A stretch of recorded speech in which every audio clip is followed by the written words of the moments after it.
Hey everybody, I'm James Creviston, and this is the ComedyPreneur Show. And this week, we're going to talk to comedy coach Steve North. Now, you're probably asking yourself, what's a comedy coach? And guess what? I asked that too. So we're going to ask Steve that, and we're also going to ask him, how do you be a comedian? Now, there's a difference between a comic and a comedian, according to Steve, and we're going to find out what those are. We're also going to talk to him about creating your comedic persona, how to write jokes, and what to expect when you look for a comedy coach or start comedy. All right, let's get to the show.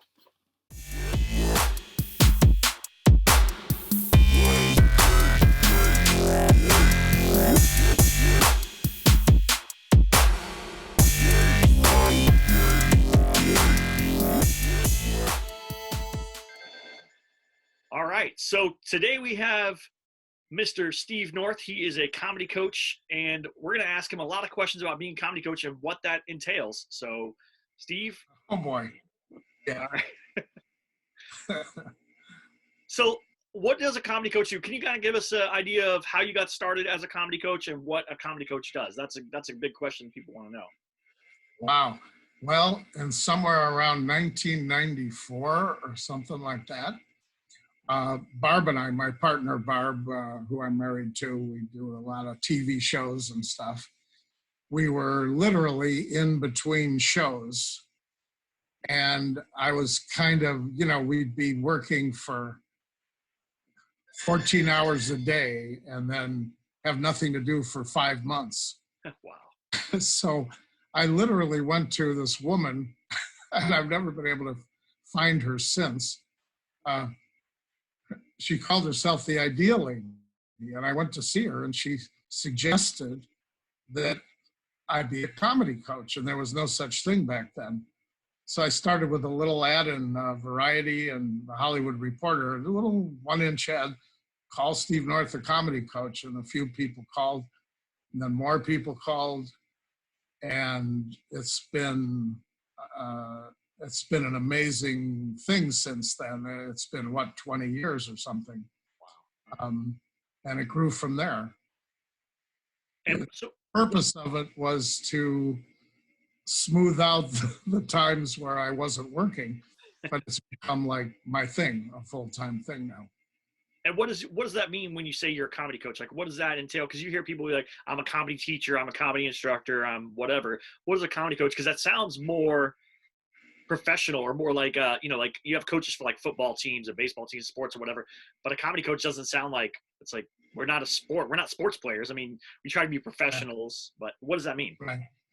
Well, I do get a whistle and a... well, what it means is, yeah, I'm teaching, but it's a more personal thing. So what my whole thing is based on is finding a thing called your comedic character. The word persona means the same thing. Right. And for some reason, I've been very good and very quick at finding people's character. And then once you find your character, it's like knowing what house you're going to live in before you buy the furniture. And it really speeds things up for everybody. Some of my people within a year are at the same place that people who have been doing it 10 years are at, because you know your theme, you know your focus. I've had also people come to me that have been doing comedy for 10 years or so, and it's like they pull up in front of my house with 7 trailers full of furniture. And that's who they are. Right. So that's a difficult thing when you do that. So it's best to find your character first, and then everything comes from that theme or that focus. Right. And that's what the big thing is, right? Every comedian needs to find their persona. They need to find out who they are. But, if you think of famous comedians, you know who their persona is. Jerry Seinfeld is this neurotic person who picks at little things, and Chris Rock is angry about things in the world, and Dave Chappelle is absurd, and just everybody has their own thing. So, and that's true. A lot of comedians, when they start, they have no clue who they are. They just talk about Tinder or dating or whatever, and they've topics, but they don't have a persona. How do you build that? Well, that's the difference between what I call being a comic and being a comedian. Okay. So a comic is somebody that makes funny observations or tells funny stories. Whereas a comedian is a funny person. And that's a huge difference, because the comic, no matter how funny they are, they're basically saying to the audience, hey, you and me are intelligent people, and don't you think that's funny? And don't you think that's funny? That doesn't really get you anywhere. But when you're a comedian, they're laughing as much at who you are as what you're saying. Right. You mentioned Jerry Seinfeld. I don't know how technical you want me to get, but basically the character is made up of two basic parts. Part one is called flaw. There has to be something wrong with you to be funny. And part two is called blind spot. These are my terms. And the blind spot means that the character cannot be aware of what's wrong with him or her. Right. In other words, you mentioned Seinfeld. Well, what's wrong with him, his flaw, is that everything he talks about is unimportant and he has no life. But his blind spot is that he thinks everything he talks about is super important.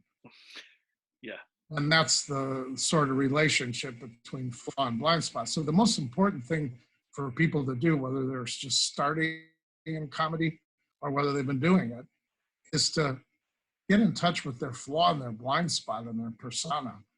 Because without that, you're I don't want to say you're wasting your time, but you're wasting your time. And, if you see a lot of people performing and they're doing the comic thing. Hey, how come you notice these things? How come they don't that? Or blah, blah, blah, blah, blah. And no matter how funny it is, someone in the business or an audience member the next day will say, gee, I heard a funny joke, and they'll repeat the joke. You're not even in it. But if you're a comedian, then instead of that, they say, oh, I saw the funniest guy or the funniest lady last night. And they talk about their theme. Right. So for full disclosure, you were actually my first comedy coach. Like how long ago was that? Oh man, 6 years ago, something like that. Okay, good. So I actually was about to turn 35, and I wanted to start doing stand up, which I've been waiting my whole life to do, which is too late. But I came to you. We did a one-on-one coaching session. You kind of got some of the ideas and helped me build a persona. And then I think it was like 6-week class or something like that. And we did that. And then after that, my birthday came up, and I actually did something crazy. I wrote 30 minutes and tried to perform 30 minutes for my 35th birthday in less than 1 year of doing stand-up, by the way. So. Oh, very good. So what's your persona? Do a line from your act that you think shows your persona. Oh, man, you're gonna put me on the spot. Yeah. I mostly talk about my family and being a bad husband and a bad dad, like how things are like I am overly aggressive in situations. So that's my persona. Is I'm like an alpha dad, but I'm also run by my wife and my kids. So I think I'm the alpha, right? That's what I think I am. And my blind spot is that actually everybody else runs my life. That's good. You got it. Very nice. So I love it. One of the big bits that I have is talking about my wife wanting us to die together. And then another one is me telling my daughters we're not going to American Girl, and then we end up at American Girl and that whole situation that occurs there. So just stuff like that. So you have a new book. It's called How to Kill in Comedy. There you go. Perfect. And so that's a good baseline, right? So if someone reads that, they're going to get the basics of kind of what you teach and figure that out. Yeah. But then what would be the next step, or what would you, out of that book, what's the big takeaway besides comedic persona, which is huge? What's another big takeaway that comedians need to know or need to learn to kind of grow their skills? Okay. Well, the book is basically 3 sections. Okay. Section 1, of course, talks about comedic character, because you have to find that before you can do anything. Section 2 is actually a workbook where we do the 20 best formulas that we've come up with in the workshops and stuff. And you can actually follow the formulas and write in your ideas, and it develops that once you have your character. Right. And then part 3 is just about putting your act together, the business, and all that kind of stuff, tips and how to survive the business. So that's basically it. Your question, though, about what the takeaway is. Um, I I dare you to read the book and not take away some. Yeah. That's true. It's really based on 30 years of my workshops and coaching people privately and that sort of thing. So I think the reason I'm called a coach is just because I'm always working one-on-one. Even in the Zoom meetings, which I have regularly, we still work individually on each person. And by the way, if any of your listeners want to partake in my Zoom meetings, which I do about once or twice a month, it's all about just discovering their comedic character. Just tell them to go to my website, funnycoach.com, or send me an email, steve@funnycoach.com, and I'll find your character. there you go.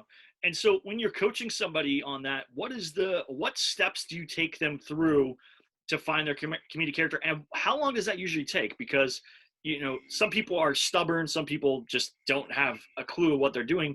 But what's the process, and what's the hard part in that? I could write a book about that question. I think I did. Wow. I am very fast at finding someone's character. People aren't always as fast at understanding it and doing it. And a lot of times, some people, they get it right away. And they're like, oh, yeah, thank you. I got the structure now and all that. Other people fight it because they have this preconception of what kind of a comedian they're going to be. Right. And that is dangerous. So you get the whole range of people that go, oh, all right, I get it. And they just start writing material and everything's great. And then you get people who say things like, well, no, I want to be a silly character, or I want to be more serious. It doesn't matter what you want to be. All that matters is that you hit your authentic comedic character. And it's not like picking out clothing. You only have one comedic character. And I don't want to get too psychological here, but really your comedic character is based on who you were when you were 6 years old in the sandbox. And a lot of people have covered that person up. Right. Yeah, I think whenever I did my coaching, we came up with basically the cross was Roseanne Barr and Andrew Dice Clay, and that's pretty much what I am, right? Like that's the aggressive dad of the house who runs the house, but really everyone else controls. Really, you're getting pushed around. Yeah, and that was a good combination that you came up with, and kind of were very like, this is what it is. And I was like, oh, that makes sense. That's exactly who I am. And there was a lot of questions you asked me. I haven't got to read the entire book. I've been working on other projects, but do you go through those same questions in the book to help a person find their comedic persona? Yeah. The whole first section is, who are you? And you answer these questions, then we exaggerate that, and then you find your character. Yeah. There's no point in even doing a joke unless you're coming from your character. I mean, don't get me wrong. There are people who are comics as opposed to comedians who've had careers, in clubs and stuff, but they've never had that special career where they get sitcoms or they're really memorable and stuff like that. I know one person, I won't mention their name, who back in the day did the Tonight Show 35 times, and you still don't know his name. Wow. Because he was a comic and he just did jokes. So when a comedian wants to write jokes and be a comic, is the best way to keep growing is to come up with that persona? Like, if they don't have the persona, can they still be successful? Or are you going to get, and when I say that, I mean, like, I think of like Mitch Hedberg, or I think of like Stephen Wright, who are one-liners and not really, those guys, no, those are two very strong comedic characters. Okay. Mitch Hedberg was a guy whose brain was completely disconnected from reality, but he didn't know it. He said everything like, this is normal. You remember his line about, so these people next door banging on the wall because my music's too loud. Finally, I yelled at him, go around. See, his blind spot is there. Who else did you say? Stephen Wright. Right. Oh, my God. Complete comedic character. thought he was saying things that were amazingly deep and scientific, and they were just so stupid. I mean, remember he said, the other day I was walking down the street. Oh no, that wasn't me. A complete moron, Right. He didn't know it. Yeah. But in answering your question, persona is like, okay, if I told you to decorate a room for a party, you might run around, what do I do? Crepe paper, balloons, I don't know, right? But if I told you it was a Hawaiian party, you'd be right there. You'd get pineapples, lays, and bang, you're done. And that's the way your persona is. It gives you the theme to write your material from. That's amazing. I never thought about it that way. That's such a great, that's so just perfect, because that's what people do is they want to talk about this thing and this thing and this thing, and then their act doesn't have a congruity, and you're like, who are you? I don't know who you are. You left the stage, you were funny or entertaining, but I have no idea who you are as a person or as a character or as a comedian. Exactly.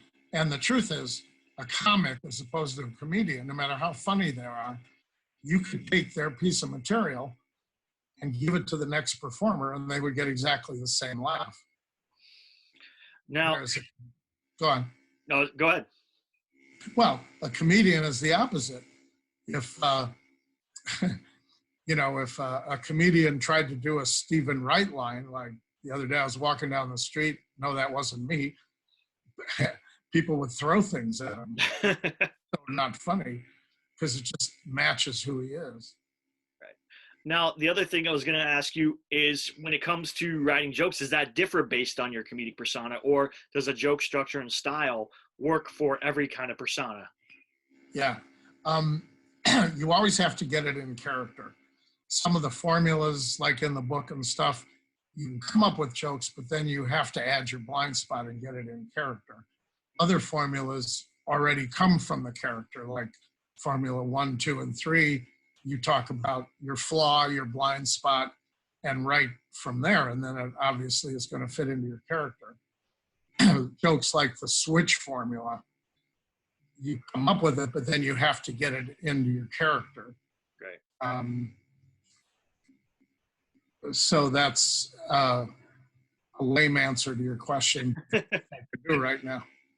No, that's helpful, because you were going to have to make the formula fit your character. Just because there's a joke formula doesn't mean it works for every character, or that character has to be able to make that joke. Like one-liners would never work for Jerry Seinfeld. Like, he couldn't be a one-liner comedian. There has to be a thing there. Or you get like a Tom Segura who likes to tell stories. He's not going to be a one-liner comedian. But then you have people like Steve Martin, who can also tell a joke and then do short little one-liners that are zany or weird. Yeah. And Steve Martin's character was a nerd who thought he was cool. Yep. Yeah. He was the guy who thought he already made it. He was the man. Yeah. He didn't realize he hadn't made it yet. Yeah. What it comes down to, in another sense, and why some people are uncomfortable doing their comedic character, is it's a very intimate thing to show strangers, i.e. audiences, what's really wrong with you. Yeah. And some people just have a good time doing it, and other people have a problem with that. In the end, you have to do your character, because with your character, you're not only going to get laughs on the punchlines, you're also going to get laughs on the headers, the setups, everything, because people are just cracking up at who you are. When Seinfeld begins a joke about the shape of elevator buttons, you start laughing right away, because you know that this is a stupid thing for him to even care about. All right. Well, thank you so much for being on here. Is there any last piece of advice or last thing you want to leave for people to kind of understand? And then I'll put all your information in the video and show notes as well, so people can reach out to you and contact you. But is there that one thing that comedians could do to get better? What would that thing be? Don't eat yellow snow. The one thing I would say is commit to your character. Let your character tell you how to write jokes and what to do. Don't hide yourself, because you're wasting your time if you're just being a comedian. And, like I said, if you don't mind me saying it again, go to my website, which is funnycoach.com. And it's fun to do these Zoom seminars that I'm doing to find people's characters. So just send me an email, steve@funnycoach.com, and I'll get you signed up for that. I'm glad you're doing your character. That's fabulous. Yep. That's about it. All right. Well, thank you so much, Steve. I really appreciate it. Thank you for coming on the ComedyPreneur show, and thanks you everybody for tuning in. Thank you, James. If you guys enjoyed that interview, like, subscribe, leave comments. And who do you want me to interview? Who are you interested in? I have a lot of comedy friends. I know a lot of people in the business. All right, I have friends, okay? And I know some people in the business. How about that? But let me know who you want me to talk to, and I'll reach out to him. Obviously, don't ask me to get in touch with Jerry Seinfeld. I don't know him. It's like, I don't know Chris Rock. But if Chris Rock, if you're watching, let me know. I would love to interview you. But leave comments. Let me know what you're interested in. Let me know your questions, because I'll find the people and I'll ask those questions. We're going to have interviews with comedy filmmakers, comedy writers, greeting card writers, freelance comedians. I mean, there's so many people doing comedy in the world that you don't even know about. That's what this is all about. I'm going to help you find ways to turn your funny into money. Thanks. Like, subscribe. Have a wonderful day. Bye.